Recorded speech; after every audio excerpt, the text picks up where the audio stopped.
targeting suppliers, bringing the drugs into the area. Got keys. See you in a bit. PC's Graham Phillips and Greg Hill are part of a crack undercover unit. Greg Hill, problem-solving team, Hanley. Ultimately, getting these dealers who are preying on vulnerable people is something, quite close to my heart. Graham Phillips, problem-solving team, Hanley.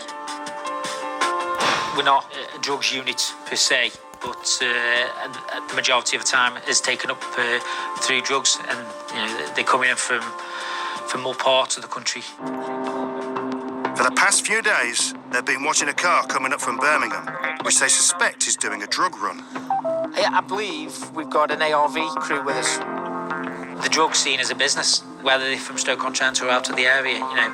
We can't allow drug dealers to on the streets. The car that's been doing the run has been coming into Stoke every day. If we get started on the vehicle, then we'll give you an early heads up. Today, everything's almost in place to intercept it. We've got 2 Central Motorway Police units. We've got a firearms unit, all 3 in plain cars. Police surveillance has picked up the suspect's car as it heads towards Stoke. Yeah, the vehicle was pinged 5 minutes ago, so it's on its way to you. It's on its way. Super. Greg and Graham find somewhere to lie in wait. There's a little lay-by further down there, do you think? Thanks. They've pulled into a petrol station that the car, a silver Peugeot, should soon drive past. Hey, pal. It's on its way now as well, so... Yeah, silver 5-door. Graham and Greg spot the Peugeot and get ready to give chase. But the car takes everyone by surprise. It's coming on to it. It pulls into the petrol station forecourt, right in front of Greg and Graham.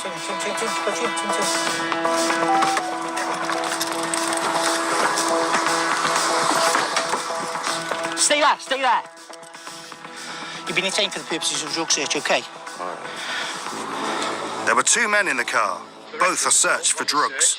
It's times like this when the body cam has become so invaluable.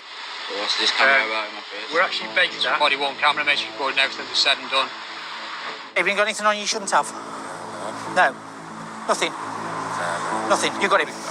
The passenger is denying having anything illegal on him, but Graham has found a bag of what he thinks is Class A drugs in his pocket. Cling film map. Significant amount. Anything else on you? Graham's search comes up with no more drugs on the passenger, but another plastic wrap of what looks like cannabis has been found on the driver. So I'll caution you again for that now, in case you don't have to say anything may harm offence. Do you want to mention question? Although it's only a small amount of cannabis, the driver is tested for drug driving. To me, you look a little bit spaced out, so I just got reason to believe you might have some drugs in your system, okay? Right, quite simple. This is what, just like when you get in custody, okay?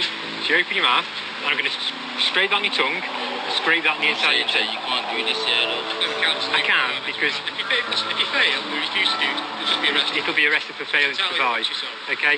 Right, just open wide, then I'll open across your tongue. While they wait for the results, the cops look for anything more in the car, tying the men to dealing drugs. I always have a niggling feeling when I'm searching for anything, anybody, that I'm missing something. A thorough search comes up with a mobile. There's some postcodes on this phone as well. Yeah, I think that's where they're going. Drop off. Easily disposed of because they're cheap. No contract, so there's no name attached. Evidence from the phone could be crucial to the investigation. They've got text messages on there consistent with the supply of drugs. The car will be taken away and searched for signs of more drugs using a sniffer dog. Why is my car going to be Used in crime. Huh? It's been used in crime. What crime? The driver's pleading he's innocent of any crime, but the result of his drug test suggests otherwise. It's costly, isn't it? Do you want to lock up? Not really. Leave it. He's going to be locked up for driving whilst under the influence of a controlled substance. Do you know what that substance is? Cannabis. Later, the drugs are tested. Mark tests the white-coloured wraps first. This bottle is the actual testing fluid. I'll just dampen cotton wool bud and then open a wrap. It is almost like crystalline in form. You only need to dab the rocks and crack. This is a quite sensitive kit, quite accurate. result will tell him if the crystals are crack cocaine. Everyday test that we do. Quite a few officers who are trained in it. Because I'm an expert witness, I can actually also test it and give a valuation for it as well. This red line that's come above the little notch, you can see the notch, that indicates with this kit that it's positive for crack cocaine.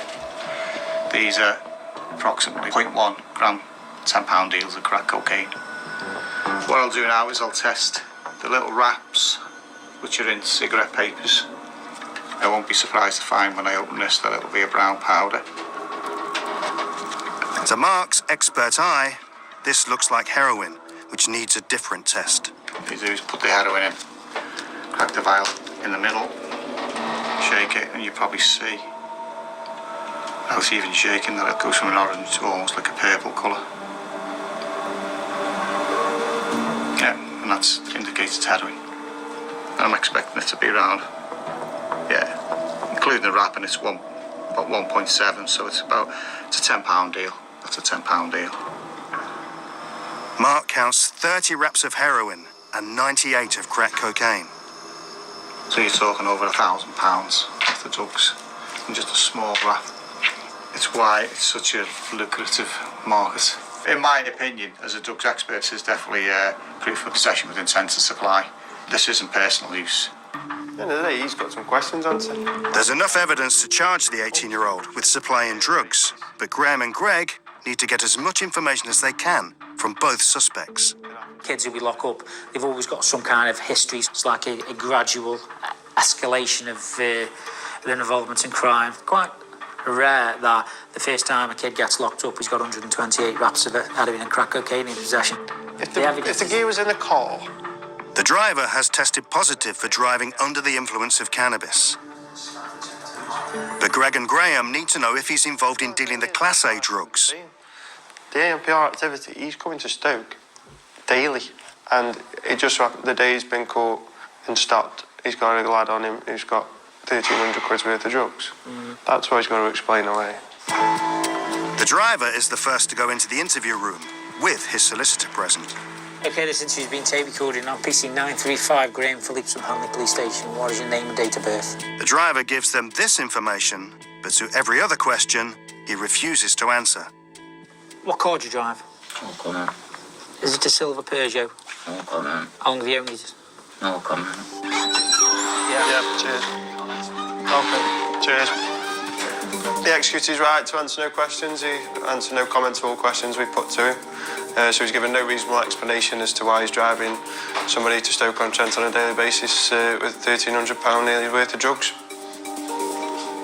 The teenager, who had the wrap containing heroin and crack cocaine, is up for interview next. So this is your opportunity to tell me all about it. No comment. No comment. He's given more time alone with his brief. He's caught in the headlights, isn't he? He's struggling. The next few years of his life depends on perhaps what he says in the next 15, 20 minutes. Dealing Class A drugs can carry a very long prison sentence, especially if you don't cooperate. What's at stake is beginning to dawn on the lad. So tell me now, why have you got 128 wraps of Class A drugs on you? I'm guilty. Sorry? Guilty. It's yours. Yeah. What are you going to do with it? Sell drugs. To do what? Look after my mum. Look after your mum. Is your mum ill? She's just not in the best position right now. Okay. How often have you been doing it? So a week now. About a week. How much money do you make a day? Not a lot. 300. 300 quid profit. You don't take drugs yourself, do you? No. I've got any further questions. No further questions.